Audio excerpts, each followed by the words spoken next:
How's it going, everyone? Thank you for joining Shop Talk Live. My name is Rick Ramirez, also known as Rick's 2 Cents, along with my fellow co-host Steve from Steve Makes Everything. Howdy, all.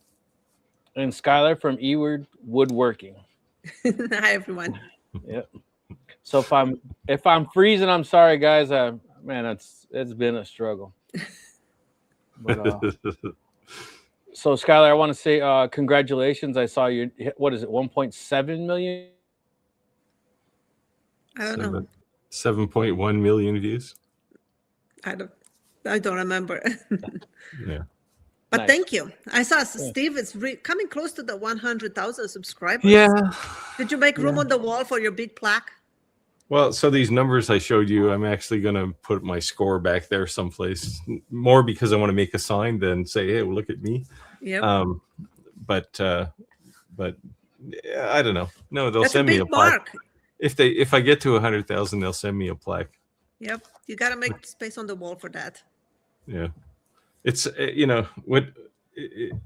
what's frustrating is when I look at analytics in YouTube, like 65% of people who watch my videos aren't subscribed, right? So I think that's typical for anyone. Yeah, it's probably pretty typical, but it's like, why won't you guys just click that subscribe button? And I mean, I know. I feel so weird. I've never asked people to subscribe. I'm like, they're always like, you should ask people to subscribe, to like, to comment. I'm like, I can't do that. They know what to do if they want to. Yeah, I do it once in a while, not too often.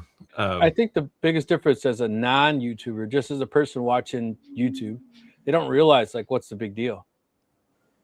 You know? Well, the thing is, subscribers from the grand scheme of analytics don't matter at all, right? No. It used to back in the early days. It's a vanity number, but it does impact the kind of companies that approach you. Yes, Right. I'd say that's the only real reason. I remember when I reached out to SawStop, asked them if they want to send me a table saw, and they were like, you need to have 100,000 subscribers for that. Call us back when you have that. Oh, wow. How about it is kind of a magic number. I mean, but the thing is, what really matters, especially to companies, is not subscribers; it's views and view time, right? Like, I mean, I only have like 4.5 million views. Yeah, for them, I think it's like the call to action. They call it. So it's like people that are likely to push the like button, comment, subscribe. Those are the people that are likely to click on a link, purchase something. Yeah. Yeah, collectively from all my social medias, I get over 1 million views a month. So 1.1 to 1.15. So that's pretty crazy. Yeah. So Chris said, good day from Good Down Under. Hello, Chris, a loyal watcher. Good day. Tony, hey. Tony has done it again. You guys remember that song? No, I'm not that old. It was a good song. Santa's laser engraving. I see he was posting on the Facebook group. He was having some problems with a 3D print. Do you see that crack? Yes, I responded to him. I think so he's using carbon fiber, PLA, which I believe has the similar characteristics to ABS, right? So it shrinks fairly significantly. And if you have maybe like two perimeters, it's probably not strong enough to hold it together. So I think if you went 3 or 4 perimeters and maybe increase the infill from 15% up to maybe 25, he'd be probably in better shape. Yeah. I think when you start getting to some of those just crazy filaments, like you're just going to be problematic. You definitely got to get some dialed in settings. Yeah, well, a lot of it depends on the printer too, right? Like he doesn't have a temperature controlled chamber on his printer, so there's no way he could print ABS. Like it would just curl right off the bed, no matter how hot the bed is. It's just how it is, right? And I think carbon fiber probably has the same kind of properties. So if he prints something and lets it cool down to room temperature before touching it off the bed, I think that'll probably help. But definitely, Yeah, because he said it printed fine, and it was 3 days later it did that. Yeah. That's crazy. To me, that was also maybe it was a moisture issue or something too. But the fact that once it's printed, it should be okay. Yeah, but it didn't happen immediately. It was days later, which had kind of made me think moisture, something. Yeah, no, it normally won't absorb much water after it's printed. I don't know. Goofy. Mick Phil said hello from South Carolina. Hello. Skylar, people are glad to see you. They're saying hello. Hi. I didn't post this live stream thingy until about an hour ago. I completely forgot. And then I didn't know how to do it. I went to the live stream. I was like, I can't remember. I know Rick told me like 10 times. Did you get it? I think I did. I mean, I don't know. I did something. I do that. I do that panic almost every week. So hello, Dennis in West Virginia. Hello, Dennis. Thanks for joining us. Oh, looks like you got a new subscriber, Skylar. Well, thank you. ABT Marketing said hello, everyone. Hello. Thanks for joining. If anyone has any questions, let us know. And I appreciate everyone checking in and let us know where you're joining from. So, Skylar, earlier you were saying how much snow you had, and Lowe's was very kind to send me this extremely large. I saw your review. blower. I watched it with no snow on the ground. Yes. They got very aggressive with me and said they'd kick me out of the program if I did do the review. And I said, I haven't had more than 2 inches of snow since I've got. You should have some sunglasses, a sun hat. I was talking to Jim Hamilton this morning, and he said yesterday it was like 70 degrees at his place. So yeah, I was like, it's not that I'm not trying. I just did. How am I supposed to do a review? I mean, I was in a short sleeve today, so it's been pretty nice. But Chicago weather is so weird, just all over the place. Yeah, I used to live in Chicago. So I was looking at my Facebook memories. One year on this time of year, I was on a snowmobile, and we went hours away. And then like another year, I was out riding my Harley, and I was like, "There's just something wrong with this," But yeah. Oh, yeah. This time it's usually around now when I can look in my flower bed and see daffodils poking out, but not this year. It's been we don't have a lot of snow. We're really one warm day away from grass again, but it's not. We had a lot of really low temperatures too. Like today was 40, and that's the warmest it's been for months. Yeah, it's because you're probably further away from the ocean than I am. Yeah. David said, good evening from South Milwaukee. Hello. Thanks for joining. Hey, David. Chris said, Steve needs 4.6K to qualify for a saw stop. Laugh out loud. But I already have a saw stop, and I don't have room for another one. How much are they? $6 grand. Yeah, $6 grand, depending on what you get. Yeah, the one I asked for was the small contractor one, just because I wanted to keep it separate, just with the dado stack on it the whole time. Yeah. Oh, nice one. See, they're going to be regretting their words now. Derek Smiley Woodwork said, afternoon from the great state of Idaho. Hi, Derek. Sorry. Hello.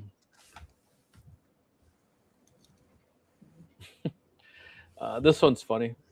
Big fork. I know. But you think if you're gonna pronounce it messed up, it'd be hilarious. Hi from Big Fork, Montana. Hello. All right, Sky. Looks like you have a question.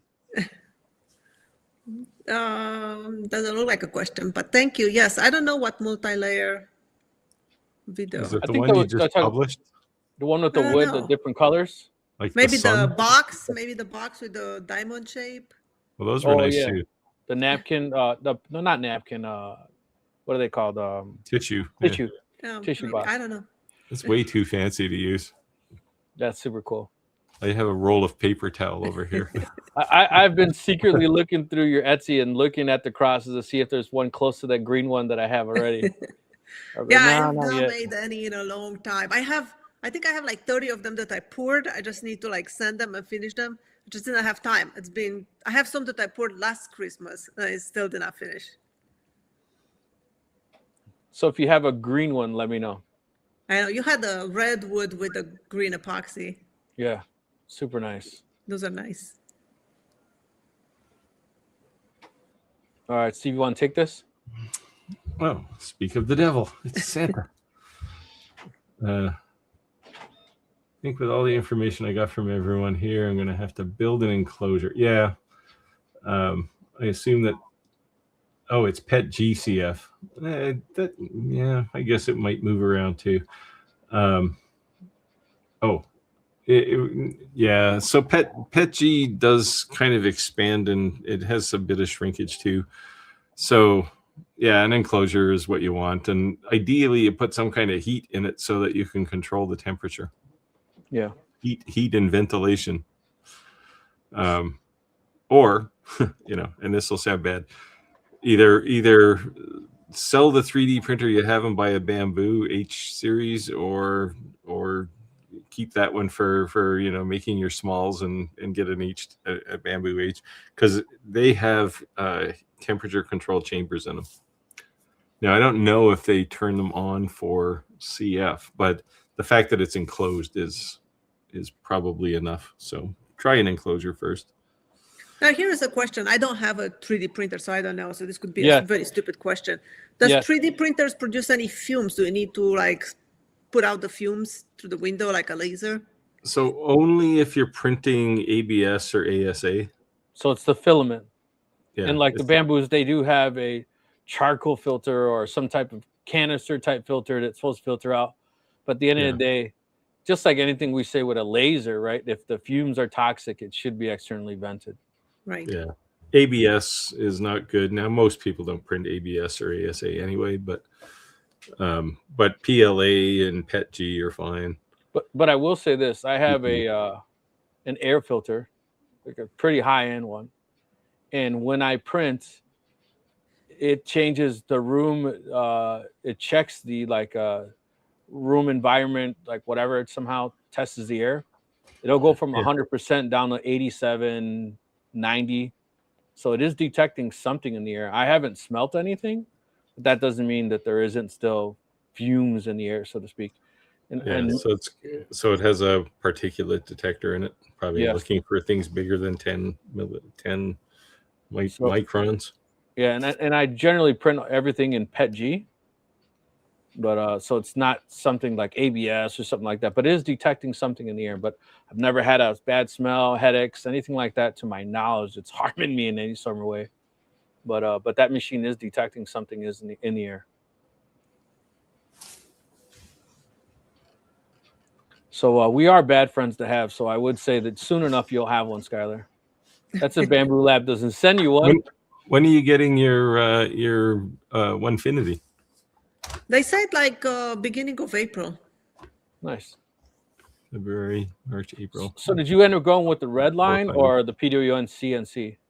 I ended up with the red line. I got the generation 2 of the Elite. I got the Woodworker just because of the footprint. I could not fit a 4x4. And I got whatever the red line controller comes with. Nice. And I got the table from them too. I was like, yeah, I have a table. It's sitting here, but I just got theirs. I'm excited for you. For you. Yeah. I've been trying to learn VCarve Pro, so I've been spending my evenings on the computer. Well, there's lots of help around for that. So, Wade Customs 3025 said they had to build 1,000 pulleys from wood too. Not sure what that's reference to. 1,000. Oh no, it was about the previous thing here about this building a 73-foot schooner. Did you look at that? That was the first part of that message. Oh, I must have missed it. Go ahead. The wildest woodworking thing that has happened to me is I walked into a building looking to buy some pine, and Buddy and his wife were building a 73-foot schooner. He must be an East Coast guy. What's a schooner? They had to build 1,000 pulleys. See, that's a perfect example of why you want a wood lathe. What's a schooner? A boat. Oh, It's a 3-mast ship. 3 masts, I think. ABT No, it's a Marketing. 1-mast. I'm grateful for moving to South Carolina 5 years ago from Chicago area, where I was raised and lived there for over 40 years. Yeah, the weather in South Carolina is nicer, except during hurricane season, of course. Yeah. Tony said Cleveland's up to 4 inches. I'm assuming you're saying that's snow. The daffodils, the flowers are up. Yeah, they're usually up here. Like we have a bit of a microclimate here, and especially right where I live. Like you go 10 miles each direction, and the weather's quite different. But not this year. Okay, so this is a topic I'm sure that's going to be in about 2 weeks, like nonstop. Skylar, you want to take this one? Craft show time is approaching. Gonna do coaster. Jim, what material, cork, slate, or ceramic sells the best? I've tried to sell coasters. I never made them out of wood, cork. I didn't engrave them. I tried to do the UV printed ones. And the last craft show I went to, I brought a whole bunch of them. And I had designs with hummingbird photos that I took, chipmunk photos. I had some crazy chicken kind of clip art. The chickens ones, they all sold. Everything else did not sell. So I eventually just gave them with orders, 1 coaster on each order, and got rid of them. Yeah, I would not take Steve's advice because he's big into selling coasters, and he'll try to convince you not to sell them. No, I was about to encourage Tim because he's got an X-Tool apparel printer. So Tim, you've already got the right tool for it. Don't make those Toronto Maple Leaf coasters like the one I gave you though, because you'll never sell any of those. Nobody likes the Leafs.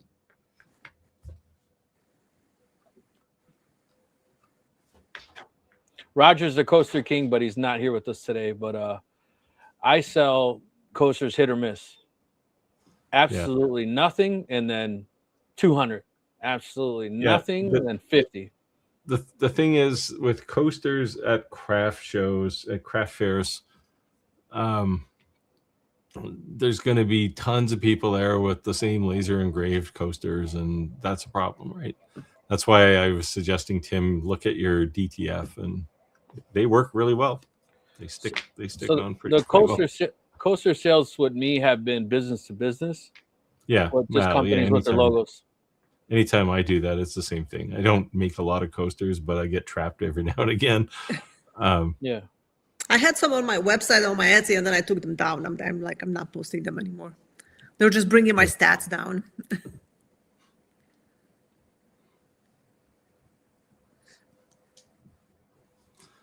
Jeez, where are you? Because, we're neighbors. Sure. Rick, ever heard of Blue Nose? As in pit bulls? As in the ship? No. Oh, you got to come to Nova Scotia, man. You can see it in the harbor. You can, back in the 20s, I think, 20s or 30s, it won the America's Cup. Well, I'm definitely younger than you, so I wasn't around in the 20s. Well, neither was I. Neither were my parents, just so you know. I'm just kidding. Rick said, greetings from Fish Lake, Indiana. Hello, hello. Fish Lake is becoming a standard spot for Wednesday nights. Yes. You want to take this, Steve? Jim says, hello from Chicago. Steve just, he's telling me he just sold 200 more coasters at a restaurant where he was having dinner tonight. Awesome. Congratulations. Yeah, I had a conversation with Jim today about glass engraving, and he's coming to the conclusion that I came to probably a year sooner than he did, which is stay away from glass. Yeah, I think the biggest thing that we've had the conversations over the past is restaurants are using the cheapest glass they can get, and there's not always great consistency in the quality of the glass itself. Yeah, but the thing is, even if you go to like restaurant supply places to buy glassware, it's going to be the same as what Yeah, the no, agree. restaurants use, right? It's no cheap. different than a dollar store. Yeah. Yeah, It's the same stuff because they go through probably 10 of them every day, right? They break them.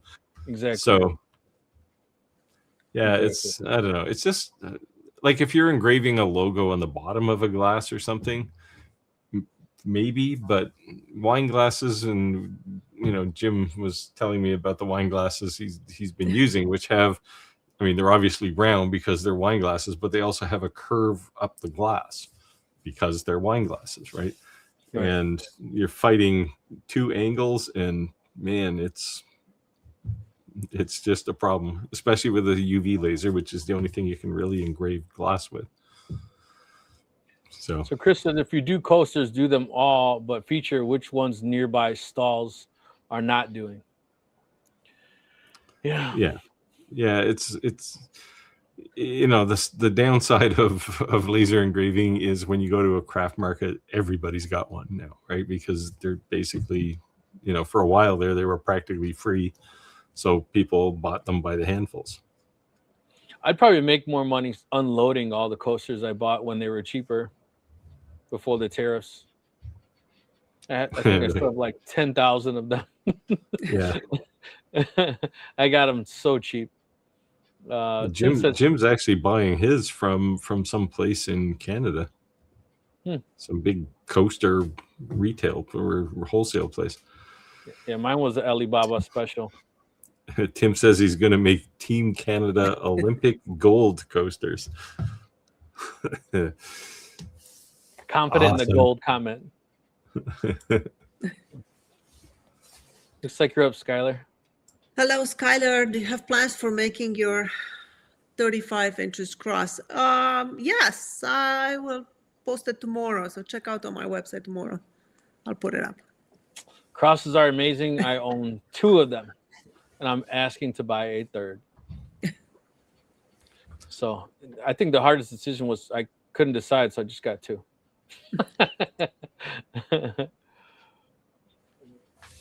Tim said, Chris, I have no combo in my area with anything we make. Competition, I'm assuming, yeah. Trade shows are just hit or miss, right? And I think that a lot of the ones that are like every year, people kind of become like a staple. They're known to come to those. I only do one now, like every year, just because it is my kids' school, so I help the school and stuff. But other than that, I don't do it anymore. Last year or 2 years ago, I did a craft show every 2 weeks. Learned a lot from it, and also decided not to do it again. So from purely financial, was it not worth it? It was not worth it. I would go there, spend all day, spend the day before that packing everything. You go to the craft show, you make your sales or whatever. Then the next day you have to unpack, you have to do your inventory. Since I'm selling on my website and Etsy, I had to make sure that I remove them from the website and the Etsy shop, everything I sold. And in the end, I think I was making more money what I was selling online versus what I sold at the craft show for those 2 days, 2-3 days. So did you walk away with any customers who didn't buy anything but circled back, bought something after the fact? Or was not? I did. I had a few people that got a business card, and then they emailed me. They said like, "Oh, I saw you at this show and stuff. I want to buy a cheese board or something." It was nothing big, but there were a few people. Yeah. I think the most useful thing that I got from craft show, it's seeing people's expression and trying to read them. They look at your tables. I always bought 2 spots, so I had 2 big tables, and you see what they're looking at. You see what they like, what they don't like. Maybe they don't buy anything, but you know exactly what they loved. So then those will be good sellers. Maybe they couldn't afford it, but somebody else will buy it.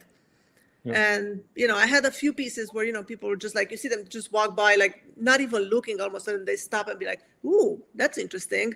And they might not buy it, but they stop, and that just tells me so much about that. So I just learned kind of what sells, what doesn't, what people are looking for, what people couldn't care less about. And that was very, very useful. Good feedback. That's the big benefit for craft markets, right? Like cheese slicers. I had cheese slicers with the same hardware, but some were silver, some were black hardware. Nobody likes the silver hardware. I don't think I sold 1 or 2 of those. Everybody wants black. Some person at the craft show asked me if I can swap the hardware because really like this design of the wood, but does not want the silver, wants the black one. So. Yeah, but it's just a good place to get known, right? And especially woodworking, because like fine woodworking, the kind of stuff you do, as opposed to, you know, somebody who can make a chair. People will remember, right, when they say, "Oh, I want to hang something on the wall," and I remember seeing this thing, right? And if you have cards handy or something, they can. Yeah. This year, when I did the craft show, I sold a ton of cutting boards, which I never sold the craft show before. But it just so happened that this particular craft show used to be this guy. He would sell cutting boards for cheap, for $40, just like a few stripes of different colors. And he was doing this craft show for over 20 years. So every year he was there. He had his table right at the entrance, selling a ton of cutting boards. Well, it turns out that the poor guy, his shop burned down in the beginning of the year. And so he does not have a shop, so he has not come to the craft show. So then I sold out of all my cutting boards because he was not there.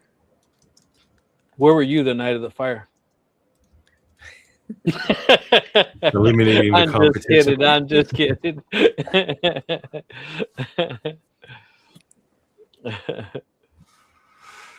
Steve, do you know where that blank place is in Canada? Jim actually answered it a couple lines down. It's Coaster Factory. Okay. Oddly enough, what a place to buy coasters. They do a lot of things for weddings and stuff too. But Wade, I put stuff in stores and pay consignment. I hate settling at craft shows. I've seen more and more of these places popping up. There's one about 40 minutes east of me. I was thinking about trying it because it was $100 a month. I was just concerned about putting anything of real value of the theft, because they ring it out, they charge it, they pay the taxes, they do all that. I just wasn't sure, so I figured for $100, maybe I'd give it a shot and see what happens. Yeah, Wade, you didn't say where in NS you are. I'm wondering how close we are. Have you guys done that? Put anything at consignment shops or anything like that? The ones that are around me, they do not take a flat fee per month. They want a percentage, and I was not in approval with their percentage, so no. Yeah, I don't make enough of any one thing to put them in consignment. It's all custom, so. You're up, Steve. Hey, Velf. Hey, friends. Thoughts on Creality Filament Maker and Shredder? So on the 25th, my Creality Filament Maker video will go live. As far as, so I was talking to the Creality guys a week ago, and I said, how many of these things do you have out to YouTubers? And the guy goes, he puts his finger up. I said, like one other one? He said, no, yours. I went, wow. So as far as I know, I have the only one out there, which is kind of cool. Cool. I don't have the shredder yet. They're going to send it to me when they have one, but the filament maker works. It makes filament. It's still pretty, there's some software updates I've requested to make particularly the diameter more accurate. It's pretty good, but it really needs to be solid, particularly for bamboo printers, because they're really picky about diameter. But yeah, it works, and I made color filament, and I'll make some more. To me, my thing is, the only way I would ever think that it'd be worth purchasing, or you'd want to purchase something, is if you were making custom products for customers who want that print logo Pacific color. Like, I don't want this royal blue. I want that exact. That's my blue. use case. That green. I want that exact green or orange. You know. Yeah. Yeah, and that's my use case for it. Which when I told them, they seemed a little shocked. like as far as recycling, I mean, sure, I'll recycle only because that filament becomes essentially half price, because you still need to put PLA, like fresh PLA beads in, about 50-50. But so that makes a roll, less than $10, right? So it's worth it. So plus you're keeping it out of garbage, and because here I can't recycle PLA plastic or any 3D printed plastic, which I think is crazy. But I just think as in the shop, we have all these different tools we're using. We're using lasers, CNCs. I mean, we're doing woodworking. We're doing artwork. I mean, just creating my own filament when I can just go to Amazon, being lazy, and it's here tomorrow by 4:00. Unless I really needed to do, unless there was a need to do it, I wouldn't. But by contrast, you could have it in an hour, right? Yeah, but I just wouldn't. Or if you only needed 100 grams of something, you could just make a small bit. You don't need a whole roll, especially with custom colors. Yeah, no, I'm saying other than wanting a custom color, I really wouldn't see, but a custom color, you really had no choice. Like, I know. I'll recycle because I do a lot of prototyping stuff, and you go through just a ton of stuff where you make something and it screws up, or you make something and then you show it to the customer and they go, oh, it's not quite right. I want a millimeter off over here. So you got to print it again. And it's just ongoing. So, I mean, I'll make a whole bag of garbage sometimes doing a prototype, right? So I'll use it for that for sure. But for me, the real use case is, you want, Pantone, whatever color. Yeah, I can make that, right? Now, making colors it's a science. It's an art. It's not science, right? Like it's a 3 grains of this color and 3 grains of that color, and you get the actual color you want. But as of today, I now have a scale that can measure down to a half to 5/1000ths of a gram, because you're putting, like, if you're making a kilogram, you're only using 10 to 20 grams of color in there. And if you're mixing, all of a sudden it's not 10 grams, it's 1.3 grams, right? So you need a good accurate scale for it. So becoming somewhat of a chemist. A magician is more likely, is more like, I mean, if you understand the color wheel, you can get by, but it's just an art form. Like the first time I looked at it, I went, oh, you want to make purple, you take half red and half blue. And I mixed it and I ended up with something that was exceedingly dark. And there's another option there, which is how much of each do you put, right? Equal amounts, but how much of each? And that controls the lightness of it. So once I started playing with it, I was able to make dark green and translucent green, which I thought was kind of cool. And then you can also do gradients as well. Skylar, do you want to take this one? I'm not sure what that means. Do you guys ever make a manger for Christmas holidays? Or Manger. Yeah, I don't know what that is. It's a famous Christmas thing. Born in a manger. I guess I don't. It's a little barn, is what it is. Oh no, I have never made one. I don't. My like wife a nativity scene with Jesus in it. Decorator. Nativity scene with Jesus in it. Yeah. That's usually what it is. Yeah. Oh, maybe I'll make one next Christmas then. There you go. It's made of wood. So we have items at our local museum. Not sure what that's for. Some of your items, Tim? I'm not sure. I'm not old enough to have anything in a museum. This is Alberta, Canada, Steve. Oh, you're closer to me than he is. Oh. But welcome. Oh, Steve, you're up. Dolph says he's excited to see that video. He put put my deposit down. Oh, did you use my code at least? Actually, I don't even think it's an affiliate code. It's just a thing that points at their Indiegogo funding page.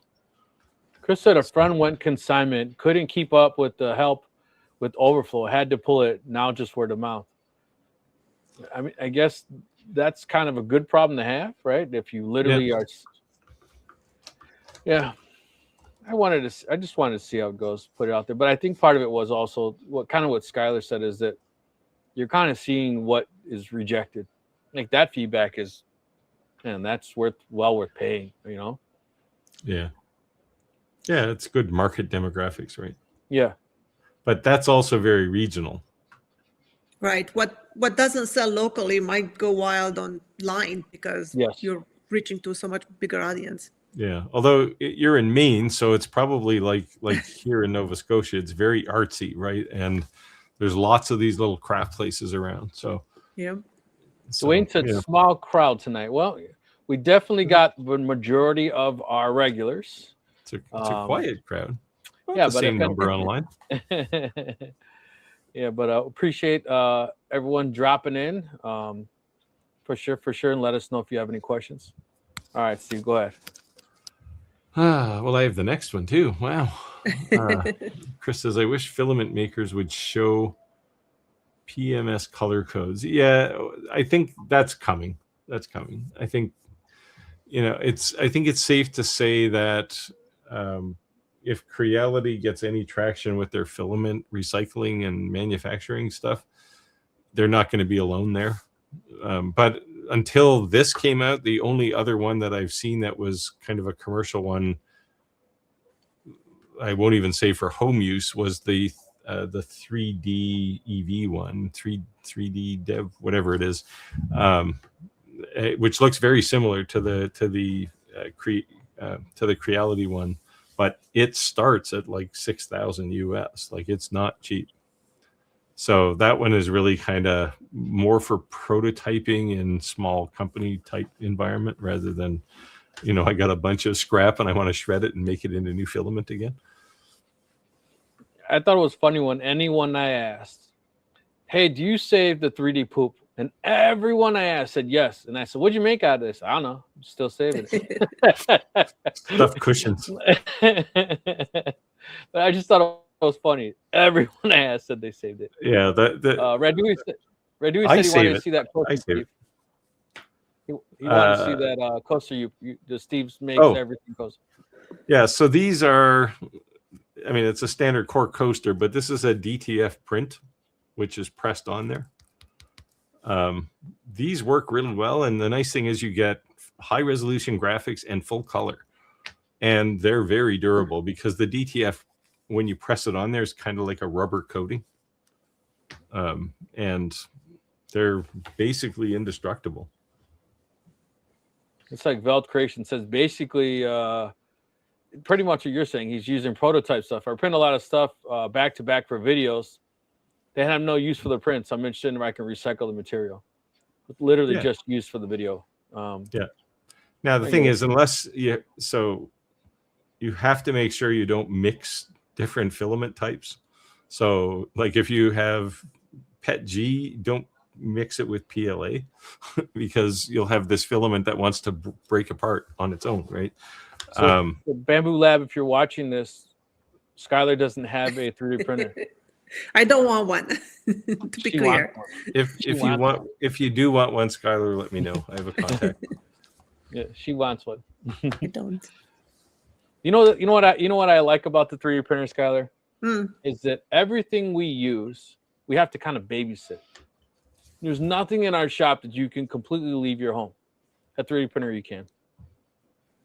CNC is pretty close, but 3D printers are. What's the worst that happens? You get a big clog of plastic, right? Yeah, you can literally set something for 3 days and just go, whatever. Yeah. Now the downside of 3D printing is you could well have to let something sit for 3 days. Yes, it is so slow. Instant gratification is not a 3D. Not the game. No. Yeah. Even a Bamboo nice printer is still so slow. Well, so the thing is, modern 3D printers are a lot faster than my very first 3D printer. The top speed on that thing was about 60 millimeters a second. New ones are 600, so they're quite a bit faster. Yeah. I mean, we're kind of at the limit of physics for current 3D printer design, so it's not going to get a lot faster, but they're definitely faster than they used to be. So Chris said, "I'm old enough. I'm old enough to be in a museum exhibit." There you go. Nice one. I think he could go stand in like a wax museum and just look like Santa Claus, and people would come and see him. Skylar, you're up. Hello from New Orleans. Thank you, Skylar, for the video. I love making your woven cross. Well, thank you for watching the video and making it. A lot of people love that cross. I think my video got 520,000 views so far now. Sweet. So Skylar, I was going to attempt to make that cross. But I bought a filament that's supposed to be wood-like for the 3D printer, and I wanted to see, does it look horrible, or I'm skeptical myself. But Steve was like, "It has wood in it." I said, "Has anyone tried this filament?" Steve was like, "It has wood in it." I've seen people do it on a CNC. Yeah. So I'll try it. I just want to see what it looks like. Yeah. I'm just curious that how that filament looks. Does it actually look like wood? What does it look like? A Lincoln log? No, so it won't look like it. I mean, it's not going to look like wood because there won't be wood grain in it, right? Right. But it does have real wood in it. Now it's like sawdust, but it's gonna be like, what is that? Yeah. Like MDF. Yeah, it's kind of like an MDF, but you can get walnut if you want. Yeah, I have walnut. Yeah, you can paint it. There you go, airbrush it. Yeah, and I might as well made it out of wood after I do all that work. Yeah, I mean, wood filament, like real wood. Wood filament to me is a bit gimmicky, but there are some crazy filaments you can get. Like if you want to print statues, you can get filament with like clay in it, marble. Yeah, marble. Yeah, you can get rustable iron filament. So you print it and then it rusts, which is you want to make something that looks patinaed. You can do that. Yeah, making those crosses now, I can get them in 30 minutes done from the beginning to the end. You've refined that process. That's cool. Some assembly line there. Just do it. Yeah, you got to take your time though, otherwise it's not art. Have you seen one of was it a bearded Viking? He was missing one of the fingers. A tip. Be careful. Russian complacency. Yeah. Chris said CNC is close if you have a good house fire insurance. Yeah. That's why I said I won't leave my house with anything running, but I would with a 3D printer, But yeah. So you guys got any upcoming projects? Anything you are willing to share or can share, I should say? I'm making the cutest little project now. Can we see it? Yeah, let me get the computer to see if I can show you. It still needs a lot of sanding and shaping done. Oh man, that's cool. So is that all different kinds of wood, or did you stain it? Yep, nope, there's no stain. It's all just hardwood. This is not finished yet. I'm still sanding it. All kind of exotic woods, all different colors. There's no paints. That's cool. Wow. That looked awesome. So how many hours do you think you have in it so far? I started this morning and many breaks in between. I'm laughing because I was thinking like 4 or 5 days. You did all that like. No, I printed the pattern last night and cut all the pattern pieces, the paper pieces. And then this morning I started cutting them and started shaping them. And now I just have to do the final sanding and glue it together and make a backer. That's cool. You are truly an artist, that's for sure. Well, thank you. Yeah. I just thought it was so cute. Maybe a little bit cartoonish, maybe a little bit kid-like, but I loved it. Oh, it's cool. It's definitely cool. Yeah, and I didn't mean to be offensive and laughing. I was laughing because I couldn't believe how fast you did it. I was not expecting that. She doesn't need a CNC.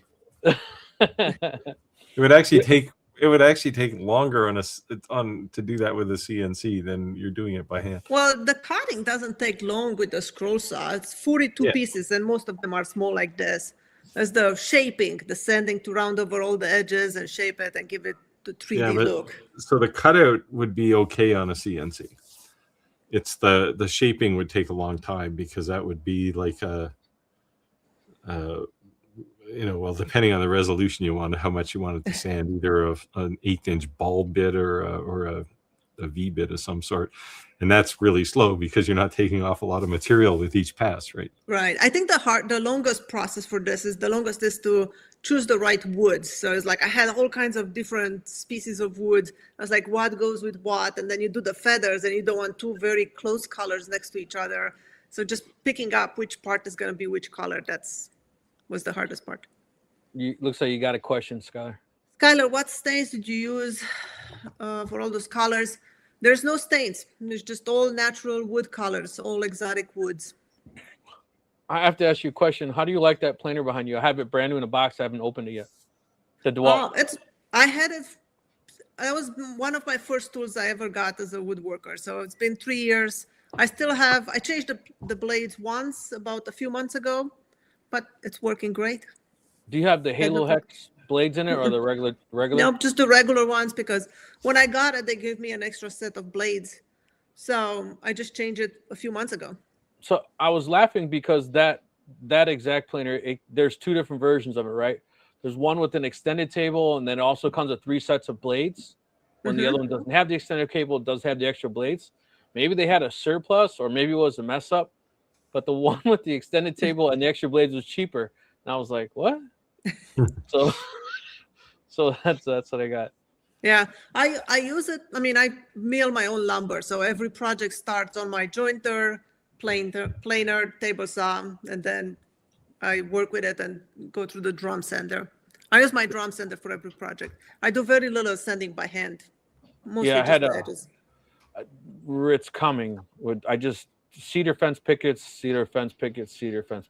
So my whole thing with that is I thought if I could barely just take off the rough and just run them through that, because the one I had before was not a DeWalt. Man, my ears. Well, this one is pretty loud too. Yeah. All planers are loud. Yep. Man, like holy macro loud. Ordinary Woodworker said, hi all from Colden Rayleigh, Port Oregon. Hello. Hello. Ordinary Woodworker. You're up, Skylar. I would make Skylar's models if I hire someone to do the sanding. Yeah. Definitely having the right sanding tools helps a lot. When I got my scroll saw, I got it because I want to do this Intarsia type of projects. And I didn't have a lot of tools. So I was just doing all the shaping and sanding by hand. And then my first project was this sailboat. I put it in a frame. It was like, with the waves, with the water and whatever. And my brother has that piece is on his wall. But it took me a week to sand. And it's a very simple project. There's only a few pieces. Maybe had like 15 pieces. It took me a whole week to shape and sand by hand. I was like, oh, forget it. I'm not doing this and doing something else. But now having more tools and getting a little bit of the technique down, I find it pretty easy. That's cool.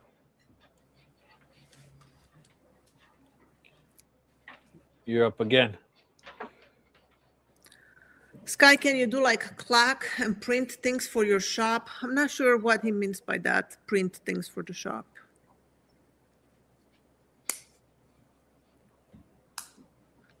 Kevin said, good evening, everyone in Connecticut for this week for work.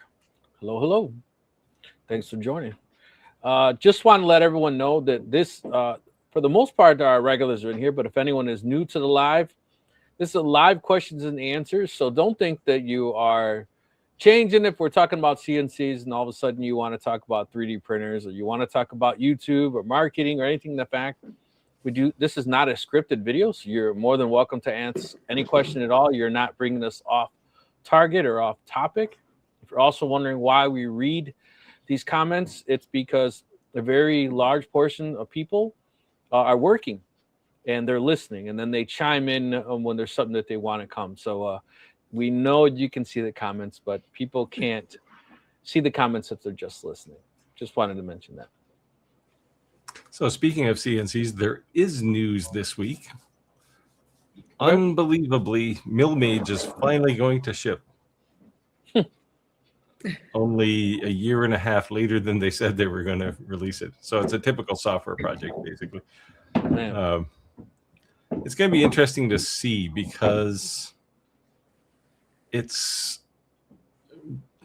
pretty basic. Like no one who's using VCarve is going to give it up and take up Millmage, but they might eat into Easel's market a bit. So, Skylar, do you have Menards near you or no? I don't think so. By me, there's Menards all over the place, but on social media is going absolutely nuts because I know you mill your own wood, but like any kind of like tabletop rounds, anything from like I think 6 inches to like huge, like literally a full size table, they're blowing them out. Like I think the 18-inch, 22 inches are like $2 and $3, and wow, that's awesome. Thick. You couldn't buy the wood. You couldn't buy the wood for the rounds. So what kind of wood do you know? I can go grab it. I bought some, but there's all different kinds. But yeah, let me go grab it. Hold on. It's always good to have wood for tabletops.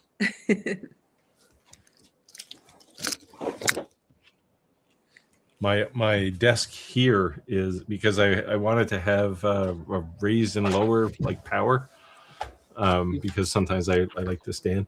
These were 15 inches. It's a table I bought at the tabletop I bought separately from the legs. 15 inches says made in Brazil. What is it? This is pine. Pine. But they have all different kinds of wood. I just got pine. But literally on Facebook, like people are like, you can make with those things. You can make like plant stands. Yeah, I even thought I can use them on the CNC to create some kind of design, you know. So, but for a couple bucks, I was like, I couldn't buy the wood for that. Put it on your CNC and make a really big coin. Yeah. Yeah, I was thinking of the Union logos for sure. Yeah. I would make it into a plant stand and paint it. Okay. Hi from Northern New Jersey. Where are all three of you from? Steve, you want to start? I am not from, but I am in Nova Scotia, Canada, about 2 miles from the Atlantic Ocean. And I am in Maine, Yarmouth, Maine. And I am in the Chicagoland area.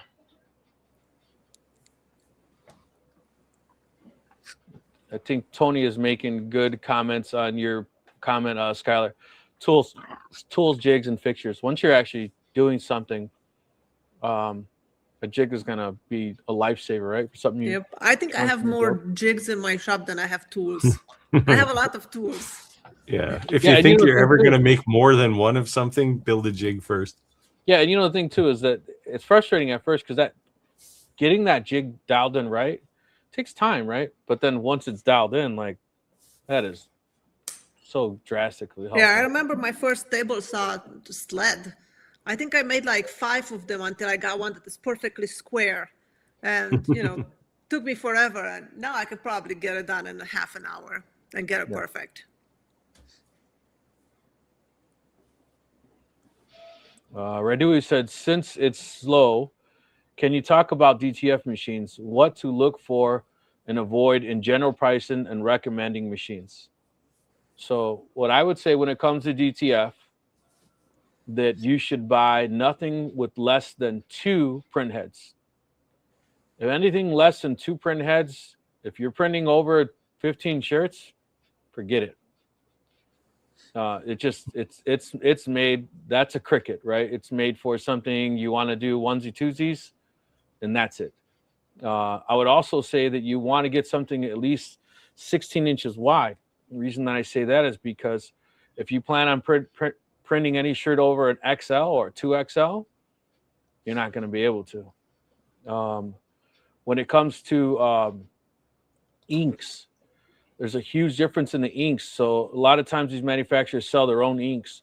I'm not saying that you can't go outside of whoever is selling you the printer, but at least stick with their inks first, because if you try someone else's inks and you ruin that print head in that printer, they are not going to warranty you or help you at all. At least if you use their inks and then you ventured out, you can, but I would start with their inks first. That'd be my suggestion. You do not need a shaker. There's plenty of different ways that you can dry and cure your prints, but if you are, again, going to be printing massive amounts of shirts, it's definitely something that you want to get. But keep in mind that these machines get very large, and the shakers get very long. So I have a room that's dedicated. That's all that's in there, and it pulls a lot of power. And the equipment is very sensitive as far as temperature, humidity. Like climate control is definitely something that you want to maintain in that room for those printers if you want longevity of the print heads. So what do you do, because the white especially tends to plug up the print head if you don't flush it on a regular basis, right? You don't use these things every day, I'm guessing. So what I do is that you buy 2 sets of cartridges. You have your cartridges that actually has your ink going through it, and then you have a ink cartridge with nothing in it. You pull your cartridges and you put them up so that they're not going to pull down, and you put your ink cartridges in that that are empty and they're filled with cleaning solution. You run printhead cleans and you flush your machine, and the only thing that's in it is the clean solution. And that's how you're going to leave it if you're not going to be using it all the time. Yeah. And then you just shake up your inks, put them back in. And the real question I was asking is if you put the cleaning solution cartridges in. Yeah. So some people call them dampers or cartridges, but the cleaning solution cartridges are really what you want to get.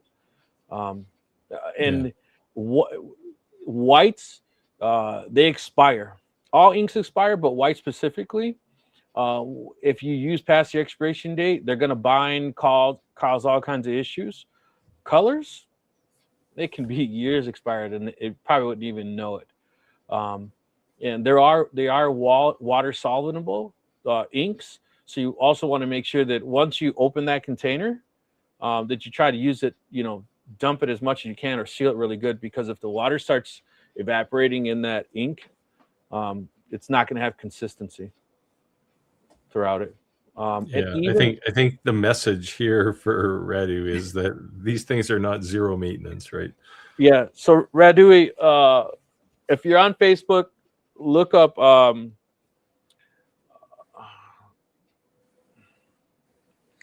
me see if I had it here.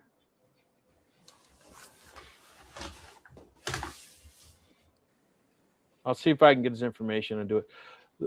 There's a guy, he's in Texas. How do I say this? There's only really like 4 manufacturers when it comes to those print heads, and everyone's almost pretty much using Epson print heads, right? So everyone's using rebranded, just as the same thing they're doing with lasers. Dennis Moon. Go on Facebook and do a search for Dennis Moon. He's in Texas. He's one of the only manufacturers who are manufacturing, I would say assembling, in Texas. But the cool thing about Dennis Moon is they call him the DTF King. He's one of the first person in the United States to print DTF. And he actually, I was like one of the third because he got me into it. And he knows everything about DTF. And the cool thing is that if you buy from him, not only does he sell the equipment, he sells all the supplies. And if your machine is going to go down, there's no doubt it's not going to go down. At some point in time, you're going to have maintenance issues. He has all the parts in stock. And if you have an order you can't handle, he prints too. So he's just, and the guy is loaded. I mean, he is like rich beyond belief. And he's the guy who will bend over backwards and just help you when he doesn't have to. He's just a solid guy. Yeah. So check him out, Dennis Moon.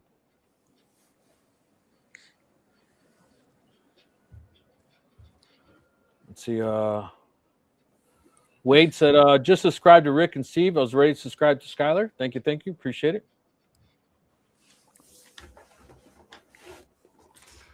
Chris says, yeah, Millmage is not there.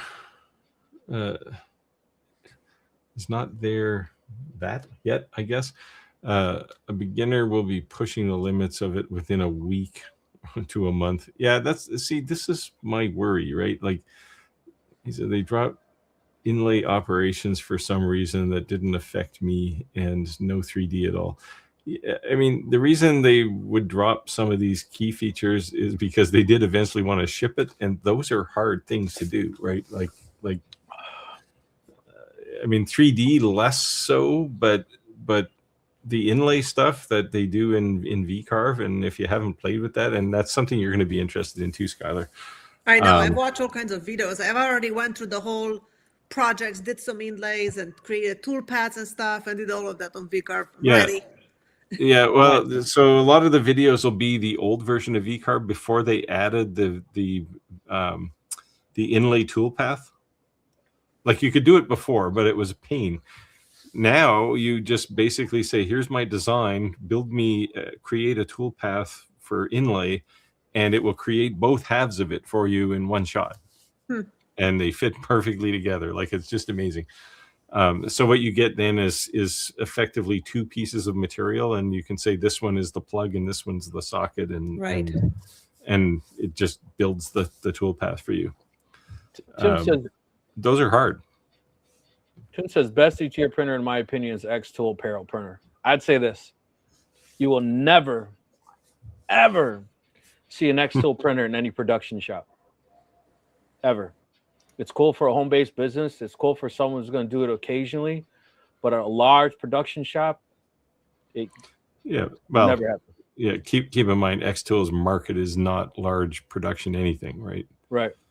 I've actually had to stay awake for like 2 days straight printing, because the other thing is that you're trying to finish orders on the smaller printer. I literally had to cut my foundation and install a commercial door to put bigger equipment in my house. So trust me, like I'll talk to Dennis, see if we can get him on the line. But the thing with the X-Tool is it does a lot of its own maintenance, right? So that's the real. They all do that now. Yeah, they had no choice because the production ones weren't doing it, and all these little ones were coming out. And the same with like the E1, right?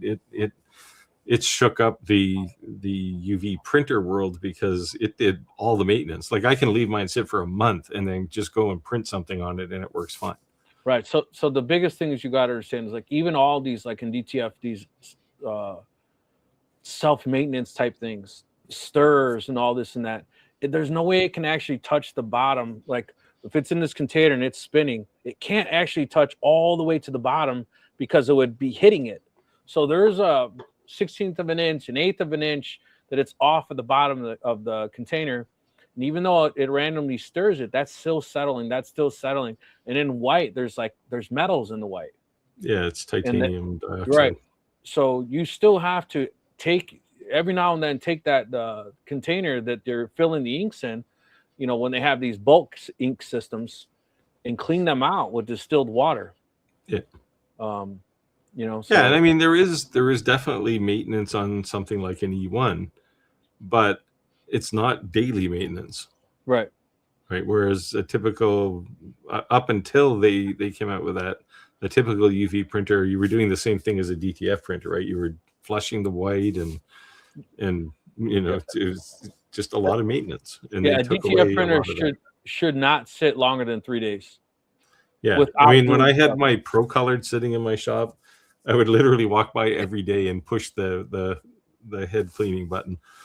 And it doesn't use a lot of ink, but I just got to the point where, this is dumb because I'm not going to make that many T-shirts. So I found a good home for it where it was getting almost daily use. So, nice. It was a good place for it, and I can still get my T-shirts made, which is important. So there you go. All right, Steve, you're up.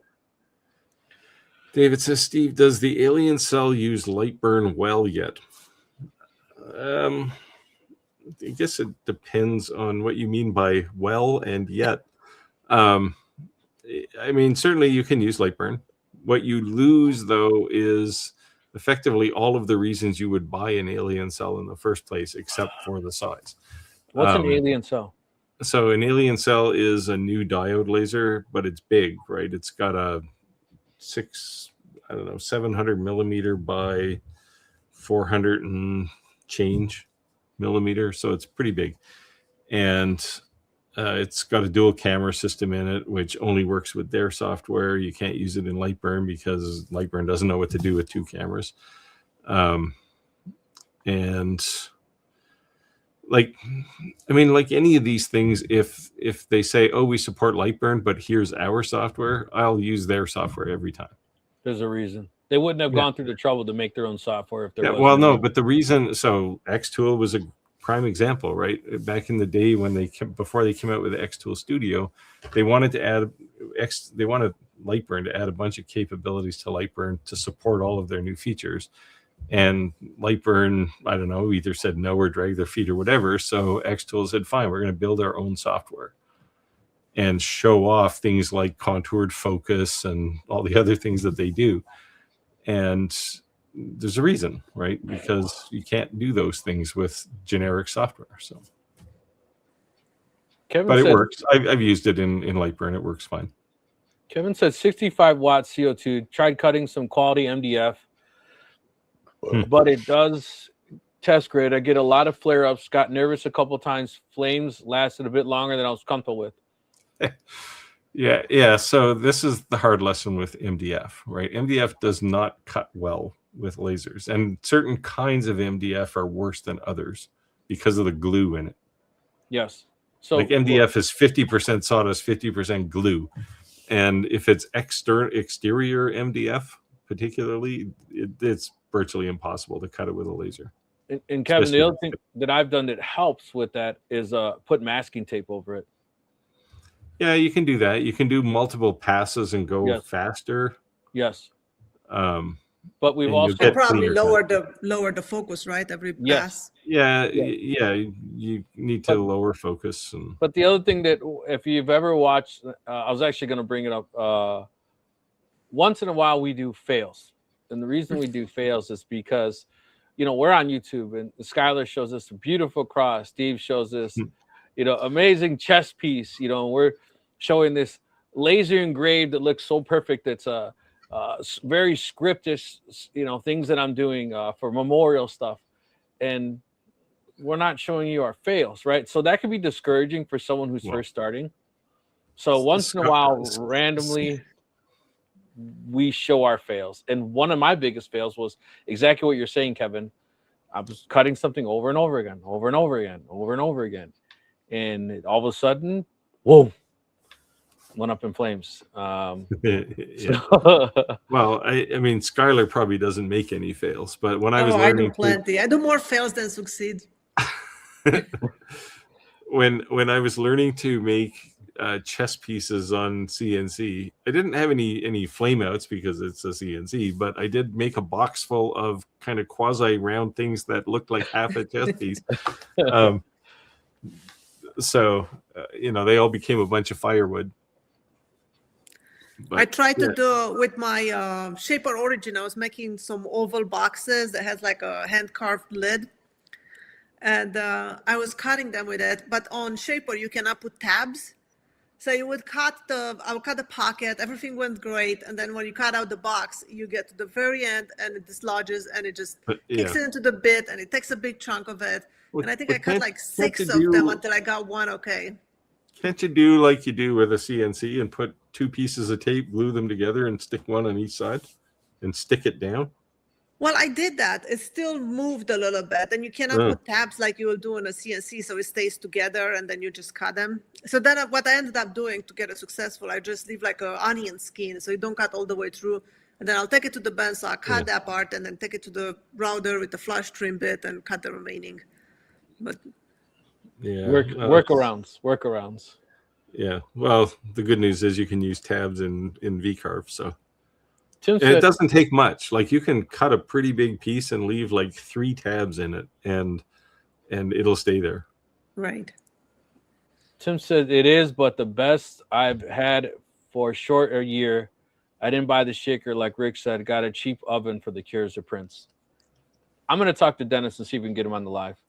You guys can pick his brain, and I'll put money on it. There's no one who's gonna be able to give you better answers to DTF, DTG, silkscreen, apparel. He owns a factory that makes his own hats. Like he's deep. He used to make boots. Mexicans are really big. Anyone from the South is big into boots. But those really long toes? No, he didn't do those. But yeah, but those are funny. I'll talk to him. I'm sure he'll do it. Frank said, hello, everybody. First time watching the show. I know Miss Ewing's channel, but not the two gentlemen. Can you say your channel, please? Actually, if you look at the bottom, there's a little ticker. It's right there. You'll see Steve and I's, as well as Rogers, who's not with us today. Rogers, actually, those who are maybe wondering, is at a cooking event for a fundraiser. Oh, nice. So he is cooking for a fundraiser tonight. He's doing some charity work tonight. Yep. And it says shirts would be the last thing I would consider doing. Yeah, I kind of feel your pain. I was thinking of mugs, glasses, and coasters. Well, then you're talking about sublimation. Yeah, you're not. Yeah, it's not really a DTF task. You can do it, but it doesn't. It's not. Roger does a lot of sublimation, right? Yes. Yeah. And his daughter. But he does 3D printing on it, right? It's not, or he does inkjet printing type stuff, not DTF. He doesn't have a DTF printer, does he? Oh, he does. Sublimation. Sublimation ink. Yes. Yeah, it's. I mean, you can do coasters. Well, you still need the sublimation materials. You can use a UV printer for that. Do you still have your UV printer, Skylar? Did you get another one? I do. It's having some issues right now. So I'm waiting for them to see what's going to happen. You don't use it enough. I have not used it in a while. Most of the issues I've had with mine were software. Every time they update the firmware, they create a new problem. Yeah, well, mine, the motor that stirs the ink, it's stopped. So. Oh, well, that is a problem. But you have a new one, right? You have the production one? Yeah, I do. Skylar, you want to take this one? I have some slabs, but one slab has a void and 6 inches wide by 12 inches long at one end and 1.5 deep. The other end, it's gone up to nothing. Do I need a deep pour epoxy? I would use a deep pour anything over 1/4 inch, because otherwise it will create too much heat and cure too fast, and you'll have all kinds of issues. It can crack, turn yellow. Yeah. I generally only use deep pour because it takes 2 days for it to cure, but you don't have to think about it, right? I would not use deep pour if I just feel a small crack, or if you do a top coat, then you'll use a tabletop epoxy. But other than that, pretty much always a deep pour. And it's easier to get the bubbles out because they're so much thinner. Yeah. You put them in the vacuum pot, and 5 minutes later, it's completely clear. Is there a certain brand that you prefer when it comes to epoxy? I've tried them all. Every single one of them. I had a few companies send me some for reviews too. My favorite one was actually from Canada. I know the one. It's the one I like too. I forget what it's called. It has the works in the cold weather, because I was putting a lot of epoxy before I had a heated shop. They have the cold weather slow cure. Yeah. What is it called? I forget, ice epoxy. No, not ice. No. Because that one's here. There's another one though, which is the other one I use a lot of. Although I haven't done a lot of epoxy stuff lately. Surprisingly enough, I had some epoxy. I hadn't tried it yet, and my daughter was trying it. So I was like, "Oh, nice." Yeah. I was going to tell her, actually, Skylar, to message you. I hope she's wearing a mask and gloves and all that stuff. Yeah. Chris said, cutting MDF on a laser is an art form. Yes. Yeah, it's a borderline impossible. It's just not a good material to work with on lasers. Go and take this, Steve. Ordinary Woodworker says, I think Craft Closet sells quality 1/8 inch MDF for cuts. Oh, that cuts well on a diode. Not sure how it cuts on a CO2. Well, if it cuts on a diode, it should cut on a CO2. Yeah, the real problem is it's like trying to use hardware store acrylic, right? It's just not the right material. Yeah. But they do make MDF that you can cut specifically for lasers. It's a little more expensive, but yeah.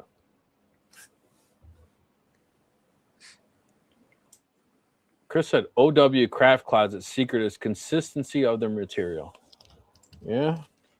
Yeah, and that's, you know, this is the a lesson to find good suppliers, you know, because when you find one, you know, they always have good material and you can count on it, especially if you're doing, you know, commercial kind of work.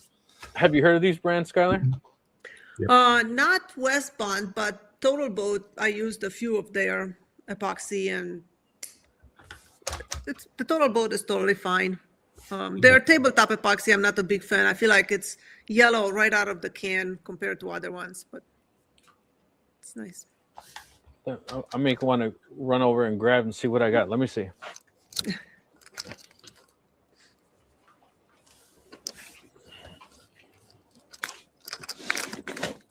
I'll show you the one from Canada. Let's see if I can go find it quickly. I'll take you into my finishing room. That is a mess. This is what I got. Promise? Promise epoxy? Yeah, I have some of that too. So you see all my epoxies are here on the bottom. So the liquid glass is nice. Ice is nice. That's Texpert. I've used that a lot. But the one from California, let's see. I think I have it here somewhere.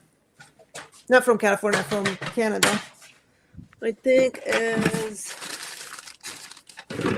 She might do a little epoxy, guys. We just saw 100 gallons down there. I have it somewhere in here. I've heard of crazy cat ladies, but not crazy epoxy ladies. It's this one. Slow casting. I don't know that one. It's from Rusty Designs. Huh. And it's really nice. It's very, very clear and pretty thin because it works good even in colder temperatures. When I didn't have a heated shop, that cures at 60 degrees with no problem. And it's just really nice. And if you do like a pour that is over an inch, it has a really nice exothermic reaction. You get these really cool wave-looking things. Cool. If I do more epoxy, I might reach out and ask you what brand that was, because I'll probably forget 5 minutes from now. My favorite, but yeah, I bought a whole bunch of it. Skylar, you're very artsy. So is there anything new that you're trying this year you haven't tried before, or anything we should be on the lookout? I don't know. I bought all the tools and everything last year to start some stained glass things. So nice. I want to incorporate some of that with my woodworking. I have not set it all up yet. It's still in a closet upstairs. But I have everything I need. I have I don't know, 50 pounds of glass and all the sanding machines and all that stuff and the cutting. But I have not done it yet. Very cool. So those are... You're going to solder and weld it or whatever, put it all together, and nice. Yeah. Yeah, I was thinking of doing some little night lights, kind of like lamp thing, and you have some cool colored glass in it and the wood and I don't know. Lamp shades. Like Tiffany. People. Yeah, not necessarily. I was thinking more like a tabletop lamp that is kind of like a tower. Imagine a wood with little windows and. Yeah, more modern than Tiffany lamps, but people. Right. For some reason, people buy lampshades, right? And like artistic ones. Yes. And they'll pay money for them. I have a Tiffany lamp, and it's my husband's favorite. Yeah. Yeah, they look nice. Not cheap at all. Well, if it's an original Tiffany lamp, yeah, it's not going to be cheap. No, not at all. So I definitely want to start doing more everything that I've done on like these, I make these little boxes that set on gravestones that are for flowers, but all the engraving that I've done on them have all been with a laser. And I really want to start pushing my limits, learning new skill sets, and doing that with the CNC. I would think it's so much easier with a CNC with a V-bit. I mean, I do it with the whatever this little fake CNC. It does it just fine. Yeah, so kind of like what you were saying before, though, like you have all these jigs set up. Like I have like all these templates, all these jigs in the laser. I can just kind of like, you know what I mean? So I have to learn setting all that up and creating all those files, you know, in the CNC. So it's going to be, you know, but I want to learn. That's something I want to start doing in the CNC. I cannot wait for you to make some videos on the CNC. Yeah, I've been busy trying to make money to pay for all this stuff. So, but you're a YouTuber. That means you're rich by definition. Yeah. Everything is free. I did my taxes, and my wife was like, you don't have to report those 1099s. It's not a lot of money. And I said, you know what they said? The IRS said that since they cut the IRS, they don't have a lot of employees now. They have these bots. And one of the red flags they're looking for is matching if you reported 1099s, you know, and it made me owe money when I reported my earnings.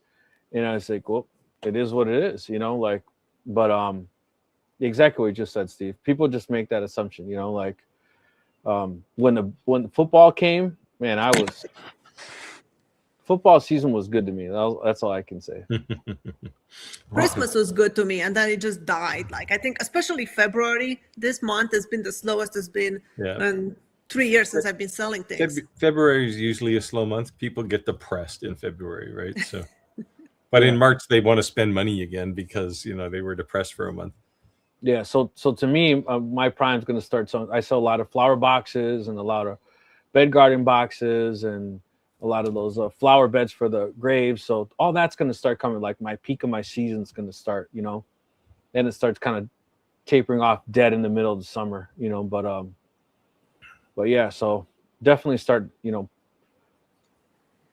like we said, you can make something on a CNC, you can make something on a laser, you can make something, but when you start like crossbreeding, so to speak, with different pieces, I think that's when it sets you out different than somebody else is doing. Because it's different. Yeah. Usually, like some people will buy a CNC and it's like, oh, I want to start a business, and they just buy a CNC and they just do whatever they can cut on the CNC, and they don't have any other tools.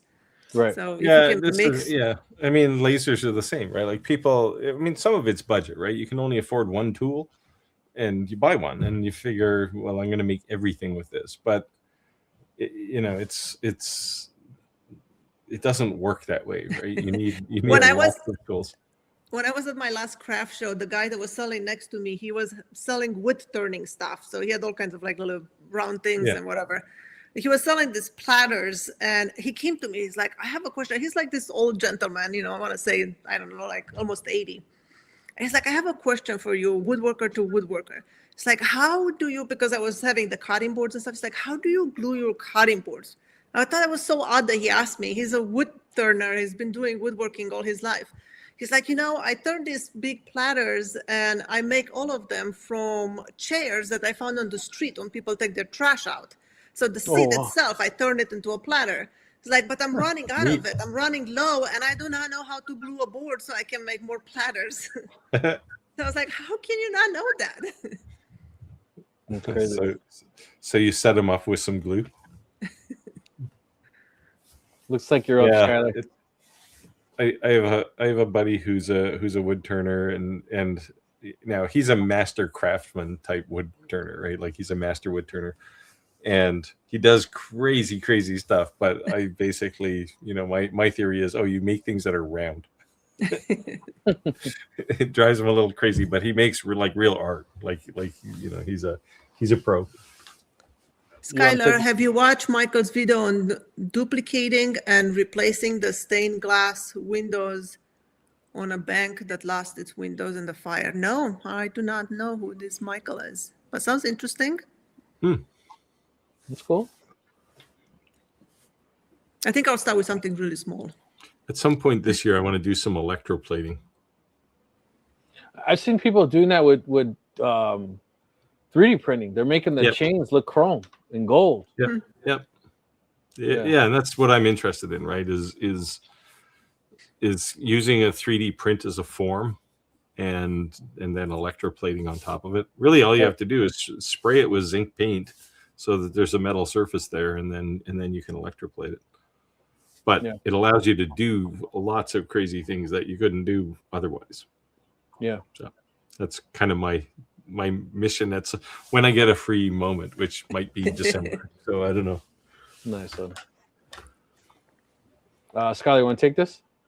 What brand's epoxy best for shelf life? None of them last for too long once you open it. They will start to yellow and stuff. So just make sure you don't open a million of them like I do. I'm like, oh, I'll try this one. Oh, now I tried this one. And now you have like 10 different open bottles. Just open one and use it. I have 5 different ones open on my shelf, and they're probably all going to be tossed out because I just haven't made anything. You can still use them. You just have to use them with a dark color or warm tones, because they're yellow. We're making everything with black epoxy, with black dye in it. So how long do you think that you should, or how long would it, once you open it, you start seeing the negative effects on it, do you think? I think I use it enough where I have one that turned yellow, and that's just the Total Boat tabletop. That one is like completely yellow in the container right now. No, but what I mean, like you open it, you think you should use it within 30 days? You think no. I would think like a few months for sure. Yeah, about 6 months on the outside, I'd say. Okay.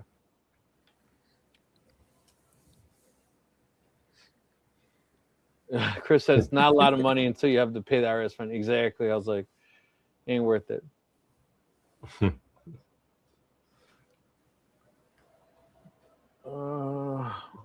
Ordinary woodworker says Roy, most support a year of shelf life.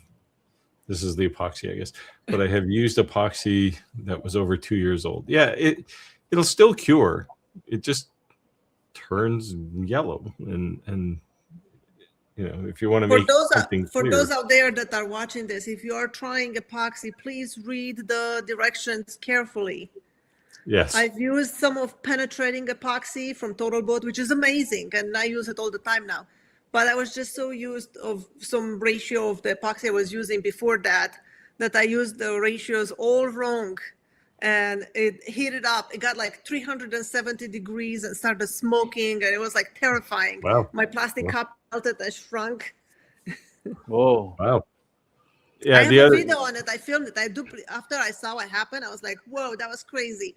So then I was like, okay, I'm going to do again exactly what I did and film it. So I have a video on it. Yeah, and some of them, the mix is by weight and some is by volume. So right. I try to use mostly the ones that are by weight. That's why I like the one from Canada. It's easier to work with. But some are 3-to-1, some are 2-to-1, some are 1-to-1. So. Yeah, but usually the different size of bottle is a good indication that it's not 1-to-1. Right. But Chris said, when shelf life matters, I mark the date on the once he opens it, he marks the date with a thick marker. Yeah, that's always a good idea. Yeah. I have a whole bunch that have no date on them. So me too. That's the advice I give, but I never follow. Yeah. Very good conversation. So let us know if you have any more questions. If you made it this far in the live and you are not a member of our Facebook group, I highly suggest that you join. ShopTalkLive.club. It's not a website. It's just an auto forward to our Facebook group, so we don't have this big long URL. Shop Talk Live Facebook group is not my Facebook group, Steve's, Rogers, or it's actually, the reason I'm mentioning this is because everyone knows we're influencers. Everyone knows that we sell, and we highly encourage everyone to post your stuff on there, so you're not stepping on anyone's toes by posting your own social media content. You're not stepping on anyone's toes by posting your items for sale or anything like that. We definitely suggest you share within the community. You guys need to post more in there. I try. I am the worst social media person on the planet. I feel like every time I go there and I look back, it's like the last post is still the one from me. Like, there you go again. But contrary to Rick's claim, I would like to think I'm not an influencer because I try not to hype things up. Yes, I review a lot of stuff, but here it is. Here's what's good. Here's what's not good. Buy one, don't buy one. It's really not my concern, right? Buy the thing that matters to you. Chris said all the rules I advise I don't follow. The book in the making. Yeah. Do as I say, not as I do. Yeah. I have a question for you guys. The VCarve Pro versus Aspire, is it worth it? I mean, I just went to VCarve Pro because I didn't know what to get. Yeah. Go ahead. So for you, because you want to do a lot of 2.5D type contour stuff, at least I'm assuming that's what you want to do. Like you can do one toolpath with VCarve Pro. You can do one contoured toolpath, so you can load in like an STL file, but only one. With Aspire, you can load in as many as you want. And do you ever need more than one? I mean, well, you might, right? If you're doing something that's maybe round up here and square down here, and you want to put two things, you might want to have more than one. But with VCarve, or with Aspire, you can also author 3D contours, which you can't do with VCarve. For me, I just didn't want it to be too confusing since I'm not familiar with the program. I said, so they're all exact supersets of one another. So starting with Cut 2D, which basically says here's how to cut straight lines with a CNC. So that's the similar kind of thing to MillMage. It's pretty basic. And then, but you can upgrade to VCarve, whatever they call the small one, and then VCarve Pro, and then Aspire, and they all just add more capabilities. So, if you don't want to use something in Aspire that's only in Aspire, then don't use that feature. Right? But you're going to want to at some point. I only went for Aspire because it was so expensive, and I figured if I didn't spend the money while I had it, I might not have it later. You might not be allowed. Yeah, exactly. That's the only reason. Not as if I knew any of those people. I mean, it's a good strategy, right? Because if you buy it now, it's what, $2,000 or something. But if you buy the $500 or $600 one first, and then your wife says, "Well, that's pretty expensive," then the other one is out of is out of your view, your sight line. So you go for the top one first. Yeah. It just add everything. I mean, even this Skylar, I saw your post the other day about the bits. Steve was making fun of me because when I first went down that rabbit hole, I was like, "What do you guys think of this? What do you guys think of that?" And it was the flattening bit. Like you look at this flattening bit. Now, a flattening bit's sole job is to flatten MDF, which is like sandpaper, right? So, I looked at I think mine cost $70. Yeah, I want to say it was it's a good one. It's an Amana one, but you were looking at one that was like $400, and I went, yeah, I can't remember. It was expensive. It was a couple $100. I can't remember which it was. It's been a while. And then you were asking if it was a good one. Well, yeah, it's a good one. It's probably too good to put on MDF. Yeah, right. I have flattening bits. I think I have like 3 or 4 of them because I use them with my router flattening jig for the slabs. Okay. Yeah. Yeah, but it was like, man, I got the same bits you got, and then I was over at our buddy, what's his name? We had him on the live. Andy? Oh no, yeah, what the hell is his name now?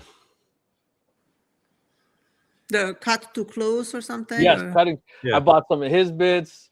And then the cool thing is I bought his bits and give him some support because I did download his database. Yes. Yeah, I did that for the IDC and I did that for the SPED tool because I bought like $1,000 on bits from Amazon from SPED tools. So I have all the database and makes it easier. Those ones are good. We'll say for learning. Discount. Yeah, they're your learning bits, right? When you snap one, you're gonna go, oh, there goes $5, as opposed to, there goes $100. Yeah, so I bought like 3 pretty decent sized sets off Amazon, and Steve was laughing because he's like, "Yeah, that blue. What was it? What do they call the blue ones? The cobalt ones. Yeah." He was like, "That is so bootleg cobalt. There's no way. Not for that price. It can't be really cobalt. There's just no way possible."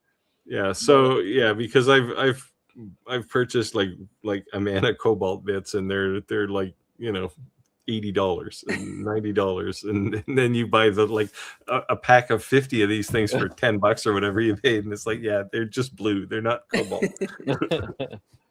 But they claim they are. They heated them up and turned them blue, but in the process they took the temper out of the steel. Ordinary Woodworker said, when buying epoxy, make sure you get fresh batch. Do not recommend buying off Amazon. Yeah, it's a little unpredictable on Amazon, but if you just need a bit, like you need, because you can get the whatever the art one is called, I forget the name of the company, but they're only like these little half-liter, or not even half-liter, they're 200 milliliter bottles or something. I bought that Promise epoxy off Amazon. Yeah, I'm an Amazon junkie. They're here 3 times a day. Oh, I am too, just because it's easy to get stuff. Yes. But if things like epoxy, I mean, when you're learning, who cares, right? You can go to your local what is it, Harbor Freight, and buy whatever epoxy they have on the shelf. You don't care. But when you're making something, where that quality matters, you want good epoxy, and it's going to cost you money.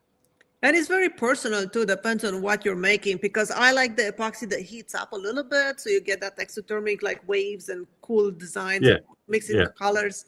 And some of them are, deep pours that are very cold, so they don't. You put like 5 different colors there, and then it cures slowly, and it just all merges turns into brown. So it's like now different colors. And then other ones will heat up like crazy so fast that you end up with those tiny, tiny little dots. And it just, it heats up, it damages your mold because it heats up too much, and it might even crack. Hey, there's Roger. Hey, hi, Roger. Better late than never. Still got my chef jacket on, so flipping burgers. Oh, Mexican chef tonight, so get a whole lot of Mexican cooking tonight. So nice. I cooked tacos tonight. Yes, Skylar, I want to thank you directly for what you made for Wanda. You're welcome. I'm glad I could help. Touched me so deeply. Thank you so much. ABT Market said, I think there's a lot of people, we don't practice what we preach. Yeah. I was bad with that with sound protection. I never wore, yes. And I'm doing it all the time now. And I think it was making me more self-conscious because of my son. It's like a kid and we're using loud, Yeah. But we finally have like expensive ones that are built-in Bluetooth, and you can listen to music or do something when. But they're noise canceling, which is nice. And yes, and I've gotten used to working them. Not even when I go to work now, I'm using them. But and I mean, when you got your CNC, I told you, right? You turn a spindle on and you go, oh, this isn't so bad. And the second it touches wood, it's like like you're murdering a chicken. It's just like screaming at you, and it's like, it's one of these things where I use just earbud noise canceling earbuds rather than the big over ear ones. Yeah, and it makes a huge difference once it touches that wood. Yeah, and I'm wearing them all the time now, and that was something throughout my entire career around heavy machinery equipment. Just never, whatever. But this is the advantage of lasers; they don't make a lot of noise. Yeah. So my son, when we didn't use the CNC for like weeks, put it that way, or lasers. Matter of fact, right? Couple weeks, maybe 2 weeks, 3 weeks, and my son goes, "Look how clean it is in here." He goes, "This is insane. 3D printers don't make any kind of mess." It's like, yeah. Well, the thing with what I find with the bamboo printer is when it does that first little test print up front, it draws that little stir stick up in the front.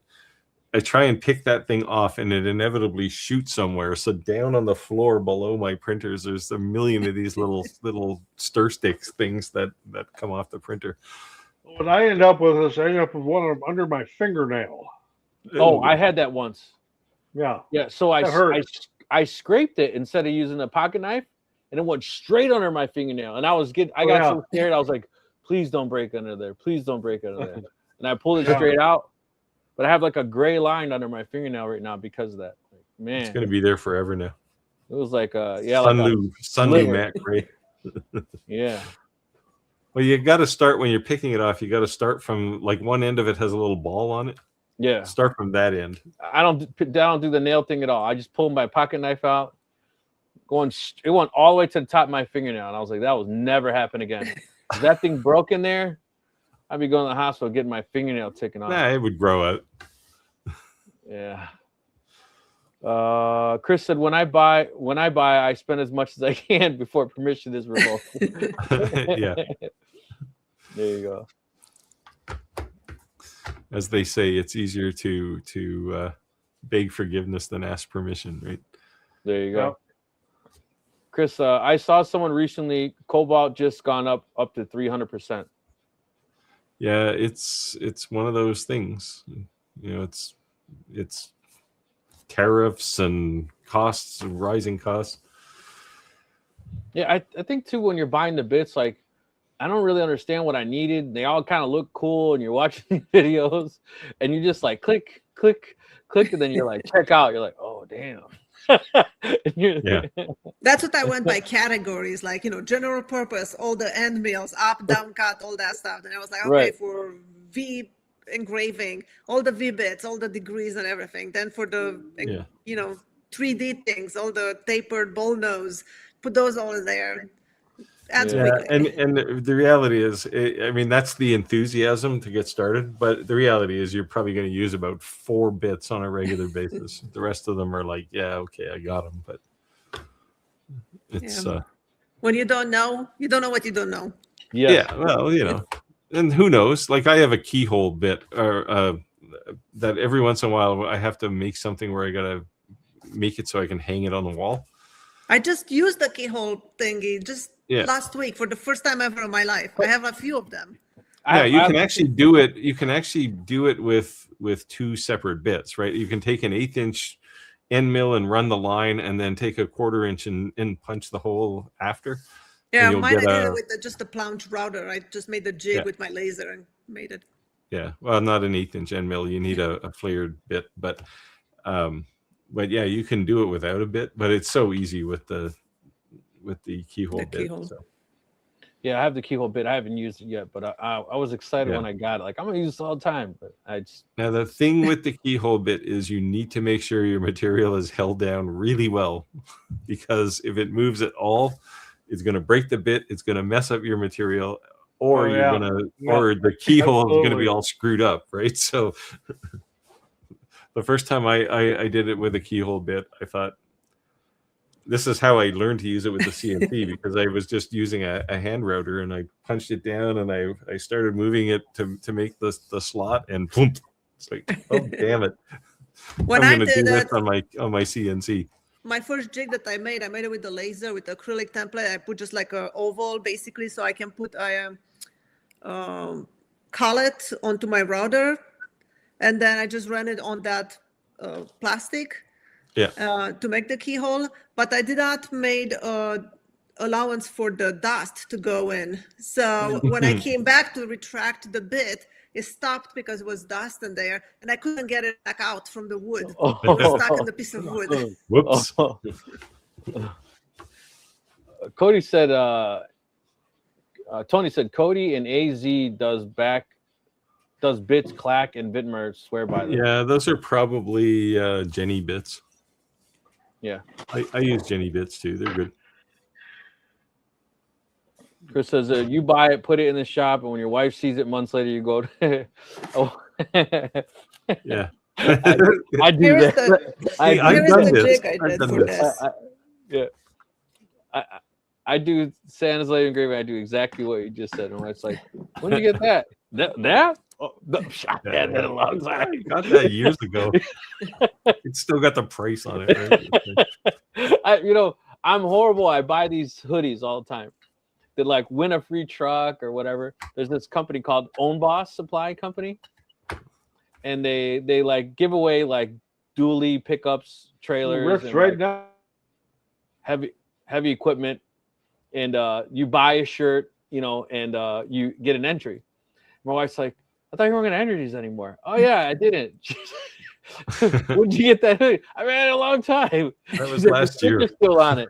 Oh man, I never took it off. Yeah, it's funny. Chris said, Santa, the only problem with that is she's older. She orders more online than me, and she runs the deliveries for me. Yeah. Amazon's bad for that. They know you're lying. You can't lie on the price. What do they say? My only fear is when I die, she sells the tools for what I say I paid for them.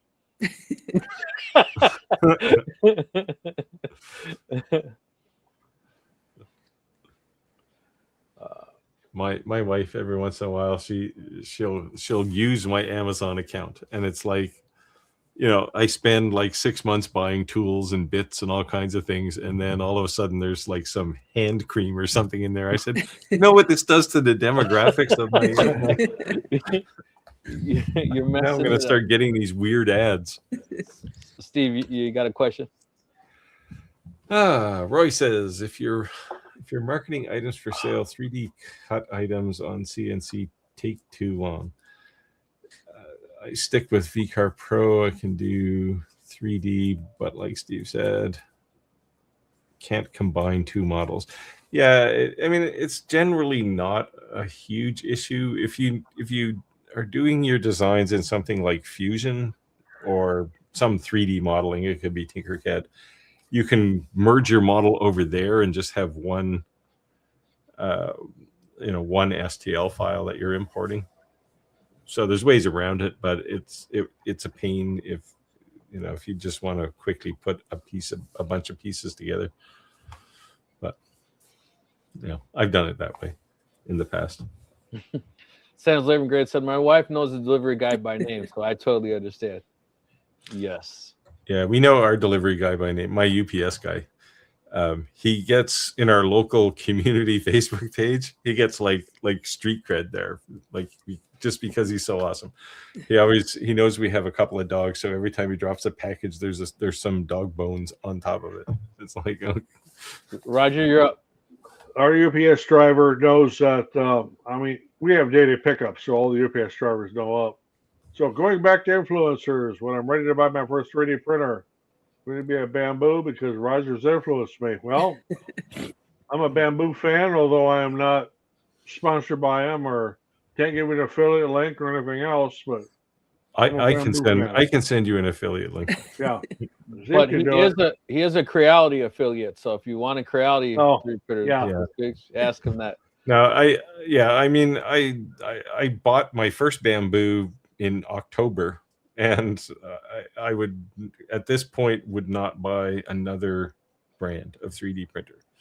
I have now an H2D and an H2C, and I love them. Now, to me, the whole thing is everything I've done so far, there's been like a huge learning curve, and 3D printing is like a 5-year-old can do it. Literally. Yeah, so there's that aspect of it. It's generally easier to use, but the thing with Bamboo printers over some of the others is you don't have to think a lot about what you want to do, right? You take something that looks like you want, you drop it on the plate, and you push the start button, and off you go. Yeah. There's I've had lots of 3D printers. I still have lots of 3D printers, and anytime you want to use them, you have to experiment a bit. Right? There's no experimenting with a Bamboo printer. It just works. Yeah, that's a big difference. My son uses it nonstop. I didn't even want to put the app on his phone because I was like, nah, dude, no. There's a security key on the back of the printer there, right? But you can save thousands of dollars in filament. Dude, by the time this kid is like 15, if you can't use every piece of equipment I own, there's a problem, right? Yeah, well, I mean, it's good, right? Because like every generation gets a little less creative. Yeah, and it makes me sad. yeah. Because I spent the early part of my life in my shop with my father, and I learned how to use everything. Yes. And now it's like that doesn't seem to happen anymore, right? No. Now, having said that, one of my kids is a carpenter, but yeah, kids are definitely different. I mean, these kids nowadays, they can't even change a tire. It was funny. We went on a walk down, and the engineer was there, and he had a donut, and it was almost flat. And I said, dude, why don't you change your tire?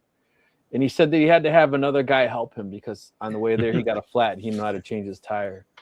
And I made fun of him. And it's been like 3 years later. And every time any of us see him, they're like, they make fun of him because, you're 45 years old, don't know how to change a tire. Like, it's pretty bad. This is why I originally started my YouTube channel, is because when all of us old guys are gone, society's going to grind to a halt, right? It's like no one will know how to do anything anymore because, we in part have ruined our kids, our future generations by being too nice to them, right? You can't go out and play because you might get hurt. When I went out, I mean, my mother never once said, don't get hurt. I got hurt all the time, but that's how you learn, right? Yeah. Yeah. So I'm still waiting for, we grew up watching the Jetsons. I'm still waiting for that time to happen. Flying cars and robots. So I'm still waiting for the robots will probably get here before the flying cars. Yeah. You're probably looking for Rosie the robot there. Yeah. Yeah. So I guess we partially have it, right? We have the robotic lawnmowers now, robotic vacuums and mops. Yeah. Well, Elon will have his humanoid robot out there soon. They're in China. They're really taking off, right? Like they actually have humanoid robots deployed on streets. It's crazy. My son wanted this stupid little robot. It sits in the palm of your hand. $365. He's been wanting it forever. He saved his own money. He bought it. Sweet. And every time I saw a video on YouTube, it was on a docking station on a desk or on a dresser.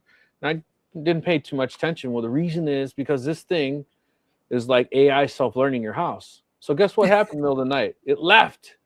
And for 2 weeks, we couldn't find it. And I said, $365 doesn't have a home button? Nope. It sneaks back in the middle of the night to charge. Exactly. Again. He was crying and crying. And I said, our first email to this company is going to be, your software has to go back to docking station. Well, or on the app, it should be find my robot, right? Right. So he says, "Can we put an air tag on this thing?" I said, "No problem. Yes, we'll 3D print or something to put an air tag on this thing." But but they're not really. Well, I guess the Generation 2 ones are more accurate, but they're not really accurate enough to say much more than it's in this area of the house, right? Or it's somewhere in the house, as opposed to it's here. Yeah, we cut the bottom of our couch. Like maybe he fell asleep on the couch and it fell in there, and we just messed up our couch. We're like, where the heck is this thing? Like, oh man, what are you gonna do? Did your wife find out about that yet? No. It's got some Gorilla duct tape on there. Someday she'll be going under there and go, what happened to the couch? So, Senator Glazer Rimming said we were just told to be home before dark. My thing was when we were kids, when the street lights came on, better get your ass home. Yeah, that was our rule too. And we didn't have to carry our water bottle with us. No. No. You didn't. You mean you didn't have a gigantic pink Stanley water cup with you all the time? No, and you did what no kid can do anymore. You drank from the hose, right? Yeah. Like, you can't do that anymore. Yeah. This is a new name to me. You guys recognize his name? Nope. Welcome Rob. if it's your first time. Hey. Steve, you want to take this one? After years of building my own deltas and Cartesians, I'm ready for a turnkey Prusa Core 1L. Yeah, it's a decent printer. If you want, multicolor, it's a good place to start. I've been seeing this advertised all over Facebook. I can't remember the brand off the top of my head, but it's like a 4x4 3D printer, full color. They're mostly using them for signs.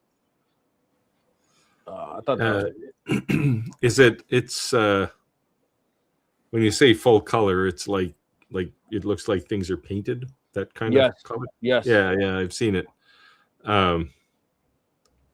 It's in Kickstarter right now, I think. Yeah, they're going crazy on Facebook Marketplace. Yeah, that thing's going to be $6,000. Yeah, I would imagine so. Yeah, and God knows what the running costs are going to be. It looks cool though. Definitely looks cool.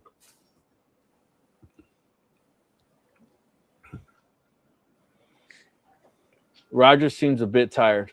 Well, yeah, it's been a long day. I was cooking tonight. I mean, it was what we call assholes and elbows. It was just a wild night tonight, and trying to run the kitchen, and yeah, it was a good night. But yeah, I'm ready for bed.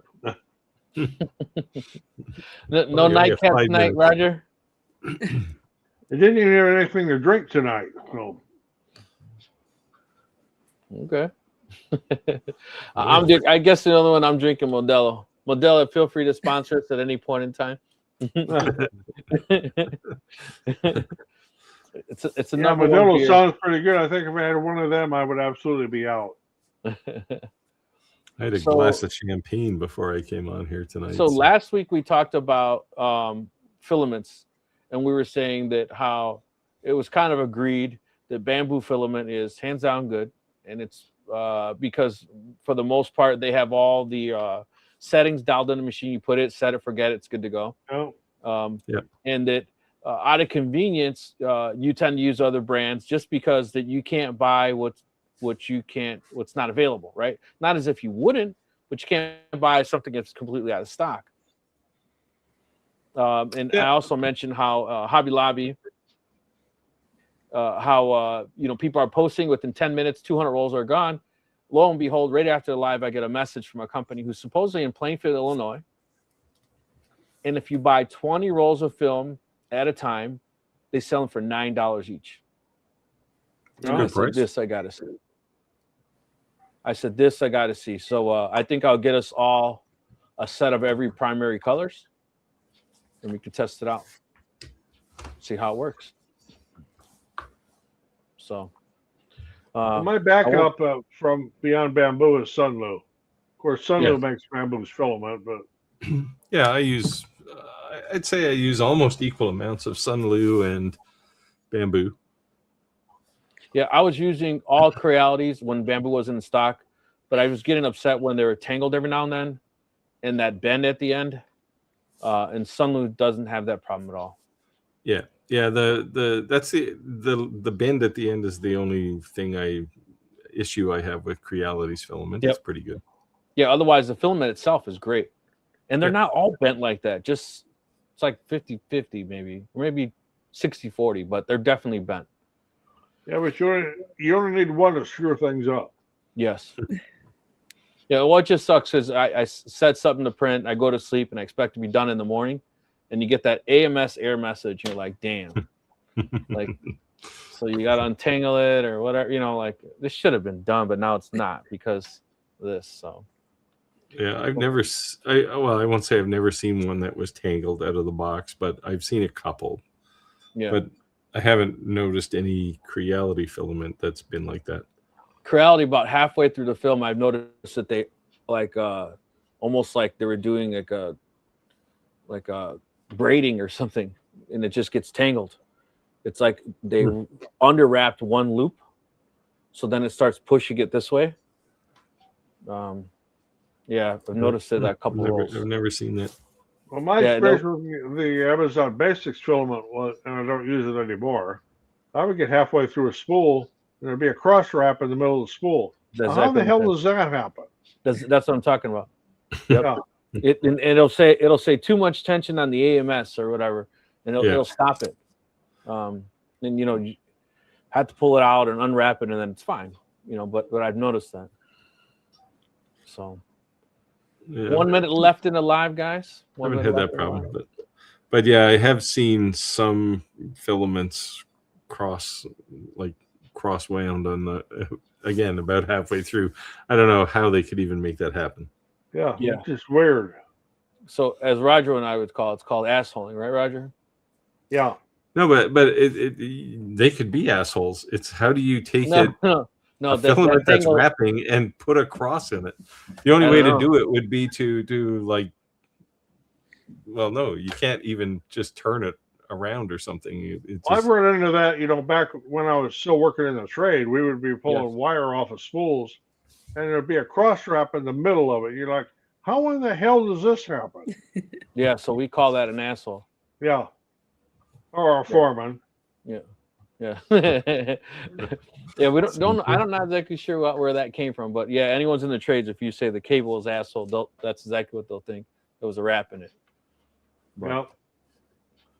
But yeah. There's Jack in the shop. Hey guys. Better late than never, I guess. You're just in time to say see ya. Yeah. So I'm a little late getting in here too. I had to play Mexican Chef today, and every third Wednesday of the month I'll be doing the same thing. So I'll be a little late on every third Wednesday.